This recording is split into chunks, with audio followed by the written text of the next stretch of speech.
আজি কৈছে তিনিচুকীয়াত বোলে মিয়াৰ আগ্ৰাসন চলিছে। তিনিচুকীয়াত আমি বিহাৰীৰ আগ্ৰাসনহে দেখিছো। আজি কাৰ্বি আংলঙত তেওঁ মিয়াৰ আগ্ৰাসন চলিছে বুলি ক'লে কোনোবাই বিশ্বাস কৰিব নেকি? সেইটোতো মিছা কথা। সেই মিছা কথাটো শুনি মই মনে মনে কেলে থাকিম বাৰু? আজি কাৰ্বি আংলঙত কি ঘটনা ঘটিলে আপোনালোকে দেখিছে।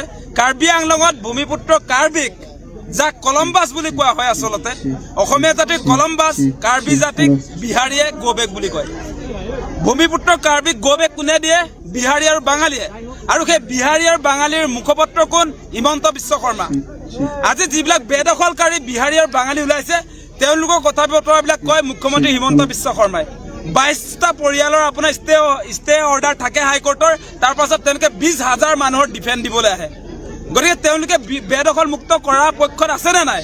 নে বিহাৰী আৰু বাঙালী হলে বেদখল কৰি থাকিব পাৰিব? পিজিআৰ ভিজিআৰ ভূমিত আজি বাঙালী আৰু বিহাৰী হৈ গ'লে চাৰ্টিফিকেট পাই যায় নেকি যে তেওঁলোকে তাত থাকিব পাৰিব? বাকী আমাৰ অসমীয়া খিলঞ্জীয়া মানুহে থাকিব নোৱাৰিব, মিয়া হলেতো থাকিব নোৱাৰিবই। গতিকে এই বাতাবৰণ কোনে আনিলে? হিমন্ত বিশ্ব শৰ্মাই আনিছে। আজি কোনো কাৰ্বি আংলঙত থকা পিজিআৰ ভিজিআৰ ভূমিত বসবাস কৰা কোনো আচলতে মানুহে নিজৰ হাতত এইটো মোৰ ষ্টে অৰ্ডাৰ হাইকোৰ্টৰ আছে বুলি ক'বলগীয়া হোৱা নাই। সেই কথা কৈছে ৰাজ্যৰ মুখ্যমন্ত্ৰী হিমন্ত বিশ্ব শৰ্মাই, কাৰো হাতত নাই। আৰু তাৰ বিহাৰী আৰু যিবিলাক বাঙালী মানুহ আছে তেওঁলোকে কৈছে যে আমাৰ ৰাজ্যৰ মুখ্যমন্ত্ৰী ষ্টে অৰ্ডাৰ আছে বুলি কৈছে। কি হৈছে এইবিলাক কি মানে? আপোনাৰ ক'ত গা জ্বলিছে? আজি আপোনাৰ যিবিলাক বেদখলকাৰী, যিবিলাক বাঙালী আৰু বিহাৰী মানুহ, যিবিলাকে অসমৰ মাটিত আজি আপোনাৰ কাৰ্বি গোবেক দিলে, কাৰ্বি আংলঙত কাৰ্বি গোবেক দিলে, কাইলৈ তেওঁলোকে অসমত অসমীয়া গোবেক ধনি নিদিব নেকি? তাৰ কি নিশ্চয়তা আছে? তেওঁলোকৰ উমান পোৱা গ'ল। আৰু সেই মানুহবিলাকৰ শ্ৰদ্ধাৰ মুখ্যমন্ত্ৰী হিমন্ত বিশ্ব শৰ্মা।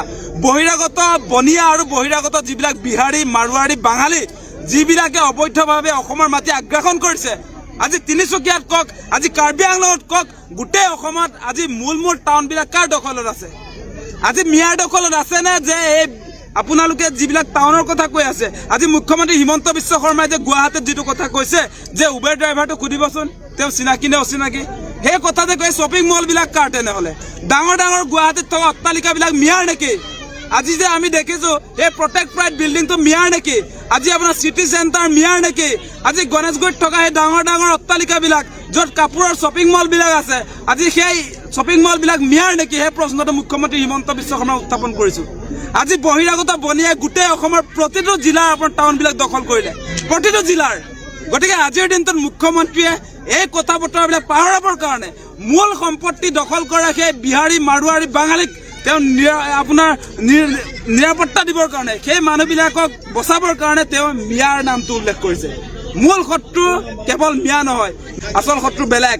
আচল শত্ৰু মুখ্যমন্ত্ৰী হিমন্ত বিশ্ব শৰ্মাই যাক নিৰাপত্তা দিব খুজিছে, যিবিলাকে আমাৰ টাউনবিলাক দখল কৰিলে, যিবিলাক আমাৰ আচলতে হাইৱেবিলাকৰ কাষে কাষে থকা মূল্যৱান মাটিবিলাক দখল কৰিলে, সেইবিলাক আমাৰ প্ৰকৃত শত্ৰু।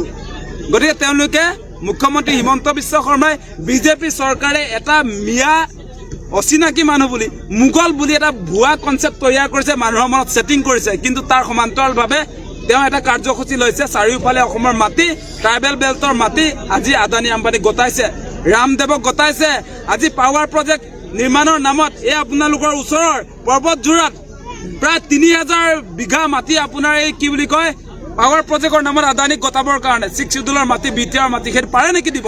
আজি কাৰ্বি আংলঙত য'ত 6 শিডিউল আছে তাৰ মাটিও আপোনাৰ এই আদানী আম্বানী বৃহৎ কৰ্পৰেট গোষ্ঠীক তেওঁ দিব খুজিছে। আৰু সেই কথা বতৰাবিলাক লুকুৱাবৰ কাৰণে তেওঁ মিয়া উবেৰ ড্ৰাইভাৰটোক টানি আনিছে। সেই কথাটো মেইন কথা। অসমৰ ৰাইজ মেইন কথাত আমি ধৰিব লাগিব। মেইন কথা কোনটো? যে আমাৰ কৃষি পথাৰবিলাক আদানী আম্বানীক দি দিয়া হৈছে, আমাৰ কৃষি পথাৰবিলাক ৰামদেৱক দি দিয়া হৈছে, আমাৰ কৃষি পথাৰবিলাকক